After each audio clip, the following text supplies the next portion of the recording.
Hello అండి, welcome to my channel ఇంటింటి గృహలక్ష్మి. నేను మునక్కాయ పప్పు చేసుకోబోతున్నాను ఈరోజు సాటర్డే కాబట్టి. ఫస్ట్ పప్పు కుక్కర్లో పెట్టుకుంటున్నాను. కొంచెం పసుపు, ఉప్పు అయితే వేసుకొని కుక్కర్లో పెట్టేసుకుంటున్నాను. చింతపండు అయితే నానబెట్టుకుంటున్నాను, తెల్ల చింతపండు.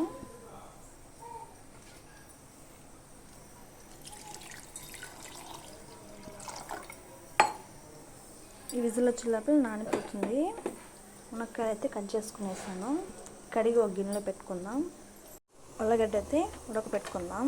ఈరోజు మునక్కాయ పప్పు కదా, దానికి తాలింపుగా కొంచెం ఉప్పు వేసుకొని పసుపు ఒక రవ్వ వేసుకొని ఉడకపెట్టుకుందాం.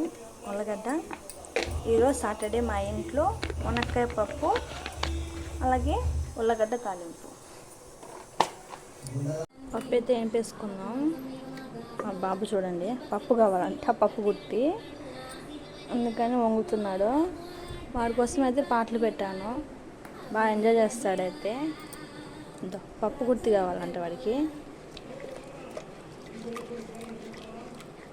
తింటున్నాను. పప్పు పప్పు తింటావా?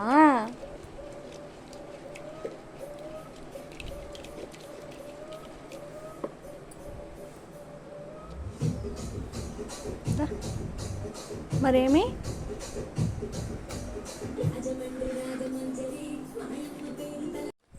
సాంబార్కి అయితే గిన్నె పెట్టేసుకున్నా. చింతపండు పిసికి దీన్ని పప్పులనే వేసేసుకున్నాను నేను. ఈ పక్క ఉల్లగడ్డ తోలు తీసేసుకొని కట్ చేసి పెట్టుకునేసాను. స్టవ్ అయితే ఆన్ చేసేస్తున్నాను. సాంబార్ కావాల్సిన టమోటా, ఎర్రగడ్డ అనేది ప్రిపేర్ చేసి పెట్టుకునేసా. ఆయిల్ పోసుకుందాం. గాలి అయితే వేస్తుంది.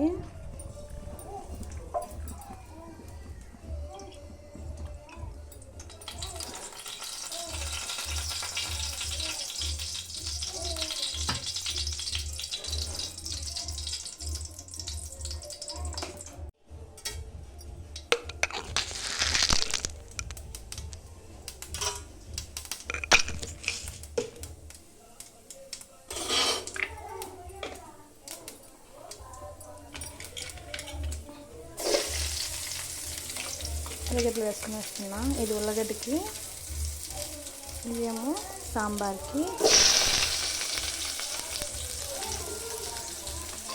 పచ్చిమిర్చి వేసుకుంటున్నాను.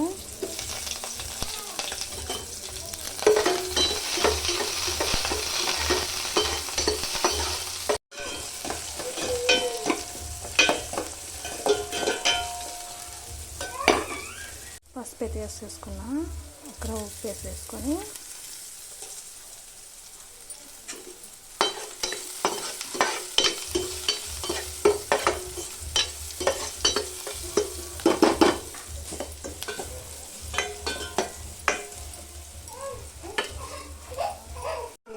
మిక్స్ చేసేసుకున్నాను.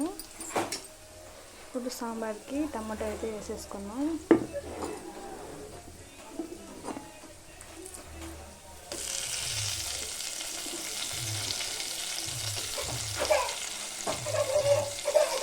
అవునాను, ఏమి మా పెద్ద బాబు అయితే స్కూల్కి వెళ్ళిపోయాడు.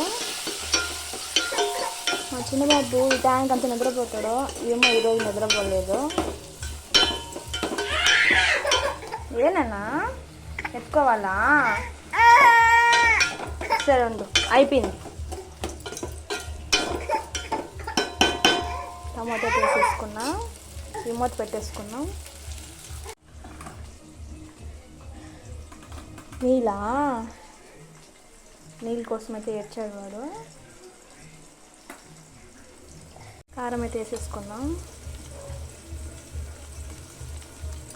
కారం అయితే వేసేసుకున్నాం. మనము మిక్స్ చేసుకున్నాం. ఉల్లగడ్డ అయితే రెడీ అయిపోయింది. మూత పెట్టేసుకున్నాం. సాంబార్కి టమాటా వేసాం కదా, టమాటా అయితే మిక్స్ చేసేసాను. మునక్కాయ వేసుకున్నా. మునక్కాయల కారం వేసుకొని బాగా ముద్దగా పెట్టేసాను. ఉడికిపోయింది. పప్పు వేసుకునేద్దాము. సాంబార్ అయితే రెడీ అయిపోయింది. స్టవ్ అయితే ఆపేసేసుకున్నాను. పప్పు వేసేసుకొని బాగా ఉడకపెట్టేసుకొని ఆపేసాను స్టవ్.